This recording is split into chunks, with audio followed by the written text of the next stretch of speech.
Psychedelic drugs are on the verge of a breakthrough. They're legal in 2 states, decriminalized in others. Some could be approved by the Food and Drug Administration to treat PTSD or depression as soon as this year.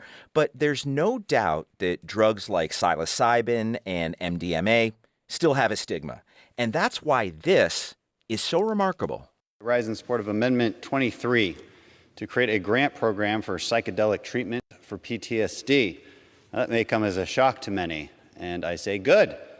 Because to be frank, we need new ideas because it seems we are losing the battle with veteran suicide. That was Congressman Dan Crenshaw, a combat veteran and Republican from Texas, advocating for federal funding back in 2022. And it was remarkable because in December, Congress directed the Pentagon to start studying whether psychedelic drugs can help soldiers recover from the trauma of experiencing war. And just last month, the Department of Veterans Affairs announced that it will also begin funding psychedelic-assisted therapy to treat veterans with PTSD and depression. After the break, we dive into how psychedelic-assisted therapy could help soldiers and veterans, and what role that therapy might play in easing PTSD and other mental health burdens of combat.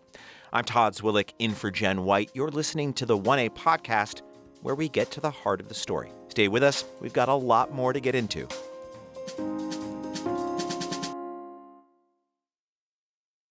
With me now is Juliana Mercer. She's a Marine Corps veteran and Director of Public Policy for Healing Breakthrough. That's a nonprofit that works to help veterans get access to alternative therapies.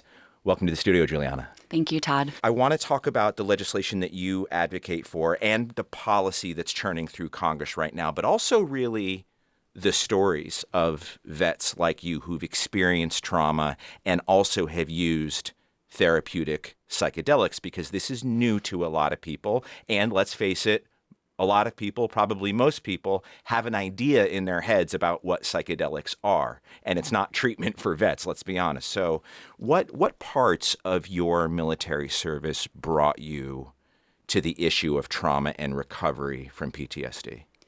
So it's been a long road. I went into the Marine Corps right before 9/11. I actually graduated boot camp a couple of weeks before 9/11. Wow. Everyone's life changed that day, but the trajectory of my life really changed. I didn't imagine that my entire 20s and 30s were going to be spent at war, me being at war, my friends being at war, my country being at war. And throughout my military career, deployed to Iraq, Afghanistan, but I also had the opportunity to work with our wounded warriors at the Naval Hospital in San Diego and was able to help our wounded figure out how to live their lives post-injury. So that work directly translated into me getting into the veteran nonprofit space, continuing to help veterans not fall into what I call the black hole, and helping them to hopefully find purpose that enables them to live a good life post-military. That was really frustrating work. The veteran suicide rate has not changed. It's at 6,000 a year. And the VA says suicide is the second leading cause of death amongst all veterans under the age of 45. So there it is right there. You were in Afghanistan and Iraq, as you mentioned. How have you seen the dark hole, the mental health challenges grow in the year since you left the service, the burden that vets are facing? That number, that 6,000 a year, we've tried so many things to help. We've tried everything and anything, and nothing had moved the needle in the right direction. I personally found myself in that black hole, in a place with no purpose, even after all of the work that I was doing that was really purposeful. And I knew that I needed help. I sought out talk therapy, and that helped me not feel so alone, but it didn't help me get to the root cause of the problem. And that's when I connected with a nonprofit called Heroic Hearts Project and was able to go outside of the country to access psychedelic therapy, and was able to have an experience with psilocybin mushrooms where I was able to shed that 20 years of collected trauma and grief. And I want to talk a lot more about that. By the way, if you're a veteran having thoughts of suicide or concerned about someone who is, reach 24/7 crisis support through the new Veteran Crisis Line number. Dial 988, then press 1, and that's available to you. Juliana, you talk about your own dark hole. If you're willing to talk about it a little bit more, I'd like to get a sense of how deep the hole was or where it was, because that'll give us a sense of how psychedelics then helped in your experience, if you care to talk about it. Yeah, I think I was a typical veteran, experienced lots of different types of trauma, whether it was in Iraq or Afghanistan, through my work with our wounded, seeing, my own trauma, but also the trauma of my brothers and sisters. So that secondhand trauma. And also the trauma of losing people here at home at such a high rate. That was a lot of things that were collected. And eventually, all of those boxes that I kept putting away and not dealing with got to me. And I was doing real purposeful work, but no longer felt like I had a purpose. So you sought the traditional therapies, talk therapy, see a shrink, to use the shorthand. Yeah. To no avail. You said you went overseas to be able to seek psychedelic or psilocybin treatment? I had to leave the United States to go somewhere where it was not illegal. I went to Mexico and was able to access psilocybin therapy. So psilocybin, people might have heard the term. That's magic mushrooms. That's what they call them. The therapeutic dose is supposed to be controlled, might be in a capsule form, places where people take them as therapy, not as a party drug. When you took psilocybin for this purpose, what did you feel? What happened? The subjective experience that people who take these drugs therapeutically describe is fascinating, but it can be very, very subjective. What happened when you took it? I was able to give myself credit for all of the trauma that I had in fact endured. So that was the first thing that happened. But the second thing that happened was I was able to actually feel and experience the pain and the grief. I was able to let it flow through me after I felt it and experienced it. And I released that 20 years of collected trauma and grief and woke up the next day and that huge weight was completely gone. And I was reconnected to my loving, joyful, authentic self and had a huge smile on my face and knew this was the solution that I'd been looking for. Did this happen after one course of the drug? This is one experience you're Yes. talking about. Have you had repeated doses of psilocybin since? Is this an ongoing therapy or was this a one-time insight? For me, this was a one-time experience that allowed me to shed everything that I needed to shed. It was followed up by, which is very important, I had therapy afterwards. And that experience with the psilocybin allowed me to really go deep and confront the root causes of my issues. And it allowed me to confront those issues with empathy and with love and compassion towards myself and really gave me that chance to heal. It's a remarkable level of insight. I mean, I'm not inside your head, of course, but that level of insight after one course of this drug is the kind of thing, it's a therapist's dream. It's the kind of thing people work for years on. And I'm not suggesting it's a magic solution by any means. But your self-report is a remarkable story of insight and sort of inner resolution from one course on this drug. It is. I remember the moment with my therapist when I threw my hands up in the air and was like, we broke through, we got this. Juliana, we mentioned that Congress has passed legislation that is authorizing studies at the Pentagon and now the VA. Your personal experience, I think, is remarkable. Clinical studies in an institution like the Pentagon or the VA is something completely different. What do you want to see out of these studies that you think can help? So I think we have seen the efficacy of MDMA, 71% effective in eliminating a PTSD diagnosis. It's going to be FDA approved, hopefully towards the end of this year. And we're working on making sure that the VA rolls out a program to be able to administer this therapy. So it's a medication in conjunction with therapy to help start putting a dent in the veteran suicide rate. The NDAA, that's the Defense Authorization Bill. Yes, the requirement to establish processes to allow members to participate in clinical trials is historic, and so is the VA's announcement that they're going to start funding this research. Now, MDMA is Molly. It's ecstasy. People have heard of it, and doesn't that make dusty government institutions go, whoa, whoa, whoa, no? You would think, but when I tell them that we have a solution to a problem that we've all been looking for, and that the solution is 71% effective in eliminating the PTSD diagnosis, it's really hard for them to say no. There's science behind it, there's facts, and we all want to help and end the veteran suicide epidemic.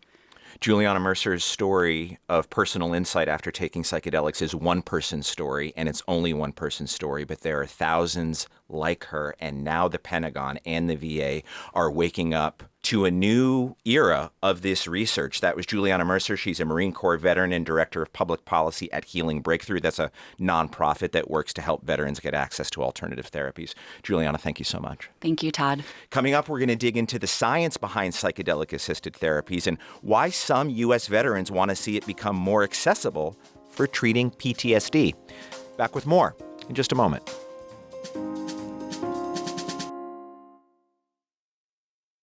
Let's get back to the conversation. Former Navy SEAL Marcus Capone has been waiting years for the federal government to make these treatment options more accessible to vets like him. It's why he founded VETS, Veterans Exploring Treatment Solutions, in 2019, amid his own struggles with PTSD and traumatic brain injury, also known as TBI. VETS is a nonprofit that provides resources for veterans seeking psychedelic-assisted therapy, and he joins us now from Miami. Marcus, welcome to 1A. Hey, thanks for having me. Great to have you. And joining us here in the studio is Brandon Weiss. He's a faculty clinical scientist at Johns Hopkins Center for Psychedelic and Consciousness Research. Brandon, thanks for being here. Thanks for having me. Brandon, your study of psychedelics for treating mental health disorders, what exactly is psychedelic-assisted therapy? Yeah, so psychedelic-assisted therapy is a relatively new concept, but we've been researching it for now a couple decades. It involves doing preparation work with people, preparing them for a psychedelic experience, generally 1 or 2 dosing sessions with a psychedelic drug. Most of the research has been on psilocybin, and then what we call integration sessions, which is an open-ended format for patients to discuss with the therapists and guides what their experience was like, what insights arose. So this is interesting. It sounds like the treatment course, if I can call it that, is a little different from, let's say, antidepressant drugs people have heard about, Prozac, where you take a little bit every day for years or maybe life. Juliana's experience, our Marine Corps vet, was sort of one and done. Took it once, had, I think, what she would consider extremely meaningful insights, and then therapy from there. Is that typical? It is. There's a difference between different psychedelic therapies. So classic psychedelics like psilocybin, we tend to find that people don't necessarily do better after a second psilocybin session. But with MDMA, we find that people improve with each session.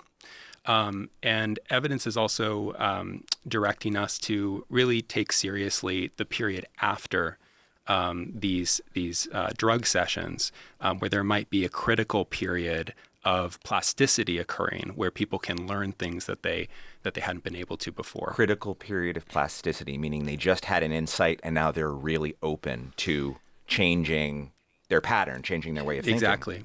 It's fascinating. So let's talk a little bit about the data. Congress has approved funding to study a wide range of psychedelics, but a couple have stood out. You've mentioned them: psilocybin, MDMA, known casually as Molly, but here known as MDMA.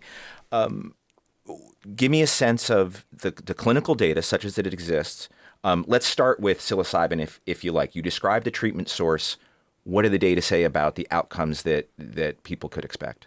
Yeah. So the largest studies that have been done to date have shown that after a single session of psilocybin, remission rates are about 20 to 30%, and there is also evidence of remission rates being as high as 80%. So there's some variability across the studies that have been done. For PTSD? No, sorry. So this is for depression. Okay. And there really hasn't been any controlled clinical research yet on the effect of these classic psychedelics on PTSD. For MDMA, as Juliana mentioned, they experience a 71% remission rate. Well, let's go to another vet. Marcus Capone, you're here. You're a SEAL, former Navy SEAL, and during your time as a SEAL, you did combat tours, of course, with SEAL Team 6 People have heard of SEAL Team 6. They know exactly what it is. And in that time, you experienced a lot of close-range explosions. What impact did that consistent exposure to explosions have on your body and your mental health? Yeah, I think a lot of research, is really coming out now to show that these concussive or really subconcussive blows are causing a lot of the issues that, not only special operations veterans, even though special operations veterans, the data is showing, we're exposed almost 4 times the amount as conventional forces to explosions, gunfire, et cetera. But a lot of these subconcussive blows are causing really our bodies to come out of homeostasis. And so it's causing our endocrine system, our testosterone to be low. Individuals shouldn't be coming back overseas at 30 years old with their testosterone levels under 300. And so, you take an individual that's been exposed to all these blasts, and an individual has depression, they have anxiety, they're angry, they can't sleep.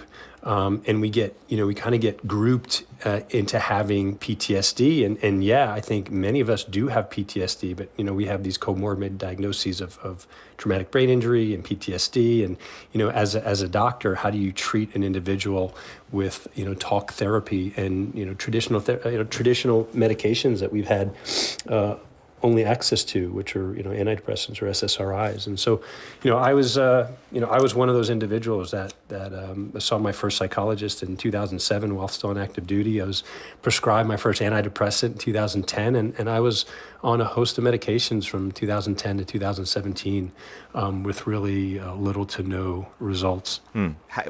How did you realize at first that you were in a dark place? When did it become clear to you that you needed to seek therapy? Yeah, I think it's just one of those things where you start to isolate. You start to have really no emotion. Thank God for my wife. I wouldn't be here today. But when you hear her speak about it, it's much easier for a person on the outside to look at the individual and see the changes that they're going through. And it seemed like every year that I would deploy, I would come back, a different person. And by 2010, 2011, I was just really numb. And I didn't want to talk to anybody. I didn't want to answer texts. When I got out of the military in 2013, I really isolated. I lost my community. I lost our brotherhood. I really didn't have an outlet. And I could CrossFit and PT as much as I wanted to, but it really wasn't helping. And each year that I was out of the military, it just got worse. And it came to a point where I thought, my wife and kids would be better, just living without me, because I felt like I was a burden. I was a burden on them. Our marriage wasn't good. My relationships to the kids weren't good. And I figured, what, they don't deserve this. They deserve a much happier life. And, if I wasn't here, then, maybe that would be able to grant them that opportunity. And so, it came to a point where, I thought, I didn't care anymore. Nothing mattered at that moment. Marcus, I want to talk about your treatment experience as well. Real quickly, Brandon, what happens in the brain when a person is experiencing PTSD? Yeah, so in the brain, we know that individuals, when they're experiencing PTSD, ultimately is a highly stressful response from the body, and so we see PTSD in regions of the body that are associated with stress. So the amygdala, which is the seat of threat vigilance and threat detection, that's overactive in individuals with PTSD. We also find other regions of the brain that are involved in regulating the amygdala and in general motion regulation, that those regions are not fulfilling that role anymore. We find dysfunction in areas of memory processing like the hippocampus, which may be preventing some kind of revision to the memory, engagement with the memory. We also find differences in how what's called the HPA axis is functioning. And so the HPA axis includes the hypothalamus, the pituitary, and the adrenal. We find that that's overactive as well. So Marcus, you described the very dark place, very graciously described the very dark place you were in to us. You eventually decided to try ibogaine. We haven't talked about ibogaine yet. It's a psychedelic derived from the iboga plant, a shrub native to Central Africa. It's been used for centuries locally, but here it's considered dangerous. It's a Schedule 1 drug here in the United States. That'll cause the DEA to knock on your door. Walk us through your decision to try it and what it was like. Yeah, I was at a place where, I started looking into alternative therapies when talk therapy and SSRIs were not working for me. I wasn't even getting a response out of these. And so, I started looking into, hyperbaric oxygen therapy, TMS, anything that was, available to me. And, here's the part that I think, America needs to understand. As a former special operations veteran, as a former Navy SEAL, I had unlimited access to the treatments that I needed to heal, and I still wasn't getting better. So, what does the rest of America have, that's afforded to them, right? And so, if you take an individual like myself and thousands of others who serve and have access to many of these kind of tip of the spear treatments, and we're not getting better, like what are we doing for everybody else, right? And that's why as Juliana mentioned earlier, that's why our suicide rate is so high. But I was at a point where I really would have tried anything if you told me that I was going to get better. Can you describe a little bit yeah. the experience, the subjective experience you had when you tried ibogaine? Yeah, so long story short, my wife Amber found a clinic in Mexico where ibogaine is it's not illegal, and it's really potent psychoactive drug, as you mentioned, extracted from Tabernathia iboga shrub. It was a 6 to 12 hour experience. The first, I'd say 2 to 6 or 7 hours were some of the most intense experience of my life. It took me to a really dark place. The thing about ibogaine, it shows you what you need to see, not necessarily what you want to see. And so, again, as Juliana mentioned, if you do have past traumas, or if you are seriously depressed, there's something causing that, right? Something's hanging out in your subconscious that's allowing you to be this individual that you're not your true self. And so you actually visit and go back and visit these experiences while you're on the drug. And for me, it was experiences of my childhood. It was experiences of war. It was experiences of some of my best friends that were lost, in combat. It was experiences that were obviously affecting my everyday life. And what ibogaine does, it allows you to experience these again from different perspectives. So you may be back in the situation again, or you may be sitting above the situation and looking at it. And as we all know, what talk therapy tries to do eventually is it gets to the root cause of the problem that you're trying to solve. And that's what ibogaine is able to do in such a short amount of time. That's why it's so powerful. We're going to head now to a quick break. Still to come, we're going to talk more about a recent study published by Stanford on the use of ibogaine for the treatment of traumatic brain injuries in special ops vets. Back with more in a moment.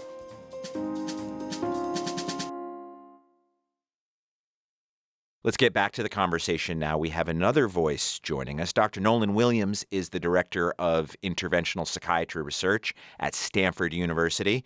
Welcome, Dr. Williams. Thanks for having me. Well, great to have you. Well, you recently partnered with Marcus's organization, VETS, doing observational studies on the effects of ibogaine. That's the drug from Central Africa that we talked about with Marcus.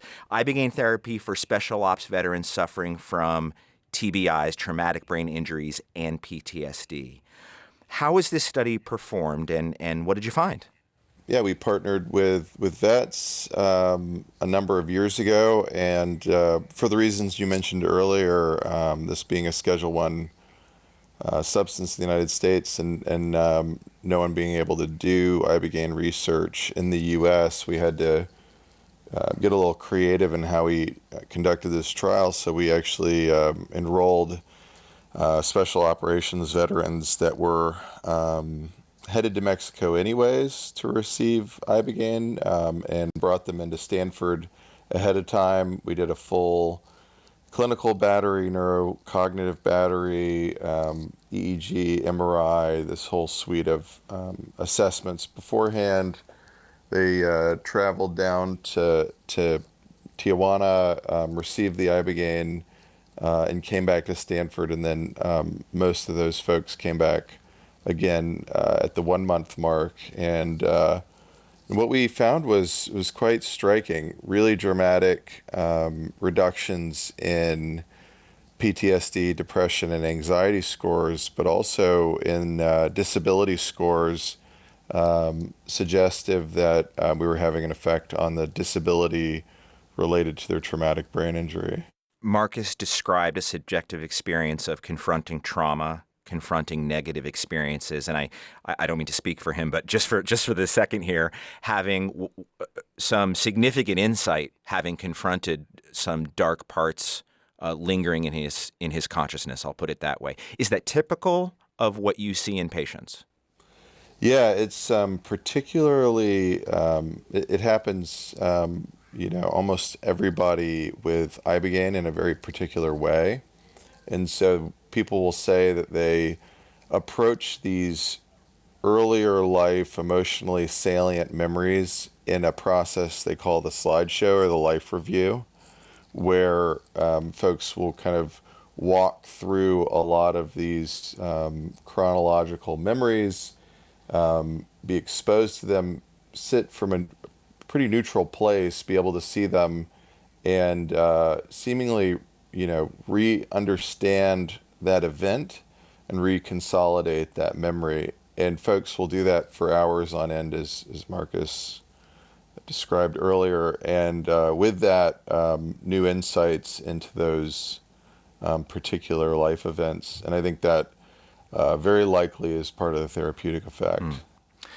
Brandon, we talk about Schedule I drugs. We have to, because most of these drugs remain illegal. I mean, it's just as simple as that. Although for some of these drugs, as we mentioned, that might be slowly changing now, especially for MDMA and psilocybin in some circumstances.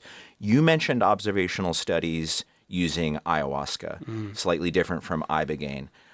What have you learned through observational studies there? You talked about them a little bit. Are the subjective experiences and at least what you've observed, is the therapeutic reaction similar to what Dr. Williams described? So ayahuasca includes, as its active kind of psychoactive ingredient, DMT, dimethyltryptamine, which is very different pharmacologically than Ibogaine, although they share basically binding to a particular serotonin receptor in the brain. And so we're likely to see somewhat different phenomenological effects between the two. But in general, in my research, we have found that individuals who go into ayahuasca ceremony, this is indigenous practice of ayahuasca, that they report at very high rates re-experiencing adverse life events from the past. And those have particular properties that our research is kind of still investigating. We're hoping to do that at Johns Hopkins. But some of that involves, like I said before, making new meaning out of it. So you're early here. You're very early in this research, it sounds like. Yeah, I would say so. Early stages. Well, it'll be interesting to follow where it goes. Dr. Williams, how significant do you think it is, this move by Congress to fund clinical trials of some of these other treatments, MDMA, psilocybin in some cases, in the military and in veterans? How big of a deal is that? I think it's a very big deal. I mean, it signals an openness to these compounds as being therapeutic, and it signals that we're headed in a new direction for how to treat, some of the sickest folks in our society, people that suffer from wounds of war. And as Marcus described earlier, the conventional treatments aren't working for them. That's Dr. Nolan Williams. He's the director of interventional psychiatry research at Stanford University. Dr. Williams, thanks for your expertise. We appreciate you being here. Thank you for having me. Marcus, how could this new funding from the DoD and the VA change the way your work happens, the way your nonprofit, for instance, helps veterans access these treatments? We've talked about frankly the danger here of self-administration and self-experimentation. Yeah, I mean, I think, what we're all getting to in this conversation today is that, we're just broadening access. Right now, individuals are coming to vets the nonprofit seeking, a lifeline, and we get upwards of 10 applications a day. It's really sad when you read these stories. They're very similar to mine and Juliana's, and you have to turn away almost all of them because the resources aren't there. And the fact that these are Schedule I, these individuals have to travel outside the United States to seek life-changing treatment protocols. And so this is just going to open up the opportunity for all the other folks that are seeking help, can't find it through traditional means, and traditional, again, meaning talk therapy and SSRIs, and allow veterans, and active duty, with comorbid diagnoses, have a chance to heal, have a chance to live their life. After 20 years of sustained combat, a 40-year-old has half their life to live, and they shouldn't be doing it in struggle.